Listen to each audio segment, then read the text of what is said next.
एक बहुत गरीब लड़का था। वह हर रोज अपनी गाय को चराने के लिए लेकर जाया करता था। एक दिन ऐसा हुआ कि दोपहर में जब वह लड़का खाना खा रहा था, उसी समय एक मुसाफिर आया और वह बोला कि भाई, मुझे बहुत तेज भूख लगी है, कुछ खाने का हो तो दे दो।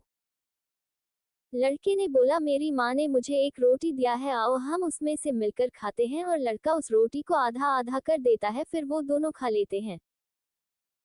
अगले दिन जब वह लड़का गाय चराने जाता है और जैसे खाना खाने बैठता है, ठीक उसी समय दो मुसाफिर आते हैं और वह दोनों मुसाफिर कहते हैं, भाई, मुझे बहुत जोर से भूख लगी है, कुछ खाने को हो तो दो।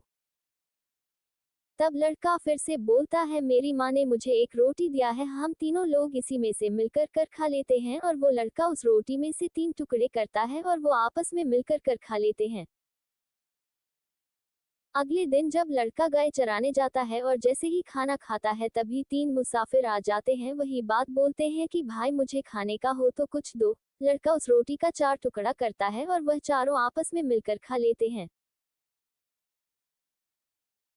ठीक ऐसे ही अगले दिन जब वह लड़का खाना खाने बैठता है, उसी समय 4 मुसाफिर आ जाते हैं। फिर वही बात बोलते हैं, कुछ खाने का हो तो दो। और वह लड़का उस रोटी का 4 टुकड़ा करता है और चारों टुकड़ा उन लोगों को दे देता है और बोलता है, ये रोटी आप लोग खा लीजिए, मेरी चिंता मत कीजिए, मेरी माँ मुझे शाम को खाना खिला देगी। खाना खाने के बाद लड़का उन मुसाफिरों से कहता है, भाई, यदि आप सभी को रोज रोज आना है तो आप बता दीजिए, मेरी माँ एक रोटी ज्यादा बनाकर दे देगी और हम लोग अच्छे से खा लेंगे। तो सब बोलते हैं, ठीक है, ऐसी कोई बात नहीं है। ऐसे ही बात करते करते लड़के की उन लोगों से दोस्ती हो जाती है। तब वह लड़का बोलता है कि भाई, आप लोग कौन हैं? वह सभी लोग बताने से इनकार कर देते हैं। बहुत ज्यादा रिक्वेस्ट करने के बाद उसमें से एक आदमी बोलता है कि हम लोग यमदूत हैं, धरती पर लोगों का प्राण लेने के लिए आते हैं। इतना सुनते ही लड़का बताता है कि भाई, आप मुझे बताएं, मेरी मृत्यु कब आएगी? तो वे सभी यह बात बताने से मना कर देते हैं। काफी समय के बाद उसमें से एक व्यक्ति बोलता है, चलो ठीक है, हम बता देते हैं तुम्हारी मृत्यु कब होगी। तब जाकर वह बोलता है कि तुम जिस दिन शादी करके घर आओगे और अपनी बीवी के पास पहली रात को मिलने के लिए जाओगे, उसी रात सीढ़ी पर सर्प के डसने से तुम्हारी मौत हो जाएगी। कुछ समय के बाद लड़के की शादी होती है और वो लड़का पहली रात अपनी बीवी के पास मिलने के लिए जा ही रहा होता है। उसी समय सीढ़ी पर एक सर्प होता है जो रो रहा होता है, ये सोच करके कि इसने खुद भूखा रहकर हमारा पेट भरा है और आज मुझे इसको डसना पड़ रहा है। तो उसमें से दूसरा बोलता है, डस लो, ये तो हमारा काम है, हमको तो ये करना ही पड़ेगा।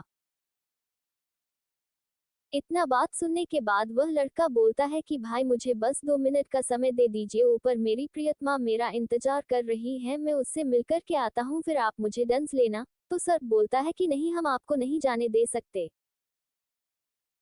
ऊपर बैठी उसकी प्रियतमा सारी बातें सुन रही थी और बहुत दुखी हो रही थी। आज मेरा पति है, मुझे छोड़कर चला जाएगा, उसकी मृत्यु हो जाएगी, ये सोचकर रो रही थी। तभी उसी समय नीचे से एक गर्भवती महिला जा रही होती है और वह बोल रही होती है कि मुझे बहुत जोर से भूख लगी है, कुछ खाने का हो तो दे दो, कोई मुझे कुछ खिला दो। जैसे यह बात उसकी प्रियतमा सुनती है तो वह सोचती है, मेरे पास आज इतना सारा मिठाइयाँ खाने के लिए है, अब मैं इसका क्या करूंगी जब मेरा पति ही मेरे साथ नहीं रहेगा। तो वह उन सभी मिठाइयों को अपने साड़ी के सहारे नीचे लटका देती है और जैसी ही गर्भवती महिला उस मिठाई को खाती है तो उसके दिल से आवाज आता है, तेरा सुहाग अमर रहे, तेरा सुहाग अमर रहे। ये बात यमराज जैसे सुनते हैं, वह बोलते हैं, सर्प अब पीछे लौट जाओ, उसको मत डंसना, क्योंकि उसको इस समय बहुत ही पावरफुल दुआ मिल चुकी है, अब हम इसको मार नहीं सकते। उसके बाद वहां से वही यमदूत वापस चले जाते हैं और वह लड़का अपनी बीवी के पास चला जाता। ये कहानी हमें सिखाती है कि हमेशा दूसरों की भला करते रहो। जब हम दूसरों के बारे में सोचते हैं तो ऊपर वाला हमारे बारे में सोचता है। इस यूनिवर्स को जो हम देते हैं वही हमारे पास लौट करके आता है। अब ये आप पर निर्भर करता है कि आप इस यूनिवर्स को क्या देते हैं, अच्छाई या बुराई। हम जो देंगे वही हमारे पास लौट करके आएगा।